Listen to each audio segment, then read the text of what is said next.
નમસ્કાર દર્શક મિત્રો, આપ જોઈ રહ્યા છો HK ન્યૂઝ. તો જોઈએ આજના મહત્વના સમાચારમાં. ઇલોલ રોડ પર ગેરકાયદેસર વૃક્ષ કાપકાંડ. જાગૃત નાગરિકે કરેલો પર્દાફાશ. ફોરેસ્ટ વિભાગ સવાલોના ઘેરાવમાં. એક બાજુ સરકાર હરિત ક્રાંતિના ભાગરૂપે લાખો વૃક્ષોનું રોપણ કરી પર્યાવરણ સુરક્ષા માટે પ્રયાસ કરી રહી છે, ત્યારે બીજી બાજુ ગેરકાયદેસર રીતે વૃક્ષોની નિંદામત કાપણી થઈ રહી હોવાનું બહાર આવતા ચર્ચાનો માહોલ ગરમાયો છે. પ્રાપ્ત માહિતી મુજબ ઇલોલ રોડ ઉપર રાત્રિના સમયે વૃક્ષો કાપી ટ્રેક્ટરમાં ભરી લઈ જવાઈ રહ્યા હતા. સ્થળ પર હાજર જાગૃત નાગરિકે શંકા આવતા વાહન રોકી પૂછપરછ કરી, પરંતુ વૃક્ષ કાપવા માટેની કોઈ પરવાનગી કે અધિકૃત કાગળો રજૂ કરવામાં આવ્યા ન હતા.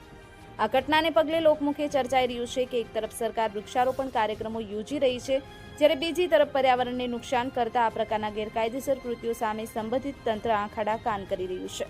સ્થાનિક નાગરિકોમાં આ ઘટના પછી ભારે અસંતોષ ફેલાયો છે. લોકોનો આક્ષેપ છે કે ફોરેસ્ટ વિભાગ તથા સ્થાનિક તંત્ર ગેરકાયદેસર વૃક્ષ કાપકાંડ પર ગંભીરતા દાખવતું નથી. જો આવા બનાવો પર સમયસર કાર્યવાહી નહીં થાય તો પર્યાવરણને મોટી હાનિ પહોંચશે. જાગૃત નાગરિકે પોતાની ફરજ બજાવી પર્દાફાશ કર્યો. પર્યાવરણ રક્ષામાં સામાન્ય નાગરિકો પણ પોતાનો ફાળો આપે તે જરૂરી છે. જે રીતે આ જાગૃત નાગરિકે સ્થળ પર પહોંચી પૂછપરછ કરી કાગળો માંગ્યા તે પ્રશંસનીય છે. હવે જોવાનું રહેશે કે ફોરેસ્ટ ખાતું તથા સંબંધિત અધિકારીઓ આ મામલે કઈ કાર્યવાહી કરે છે અને ગેરકાયદેસર વૃક્ષ કાપકાંડમાં સંડોવાયેલા લોકો સામે કડક પગલાં લે છે કે નહીં. મંજૂર ખણુસિયા, HK ન્યૂઝ, અરમની સત્યની સાથે.